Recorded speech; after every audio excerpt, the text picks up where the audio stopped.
முருகனுக்கு அந்த தெய்வ சிகாமணின்னு நம்ம சொல்கிறோம்.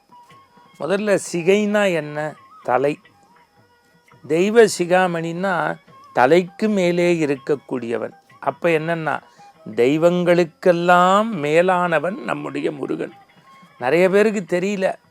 இது ஏதோ ஒரு முருகனுக்கு விழா எடுத்தால், முருகனுக்கு ஒரு பூஜை பண்ணால், முருகன் பேரில் எல்லாரும் கூடினா அதை தப்பு தவறுன்னு சொல்கிறோம். இல்லை, உலகத்திற்கே வழிகாட்டியாக இருந்த கடவுள் நம்முடைய கடவுள். தெய்வத்திற்கெல்லாம் மேலானவன் இந்த தெய்வ சிகாமணி. அதை எப்படிங்கிறத தமிழ் மரபில் உடைச்சு சொல்கிறேன் பாருங்க. முருகனை எப்படி சொல்கிறோம்? குன்றிருக்கும் இடமெல்லாம் குமரன் இருக்கும் இடம்.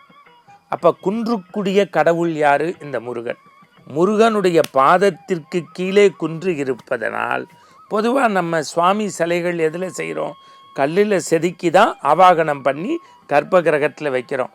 அது ராமனாக இருக்கலாம், அனுமனாக இருக்கலாம், அம்பாளாக இருக்கலாம், எந்த கடவுளாக இருக்கலாம்.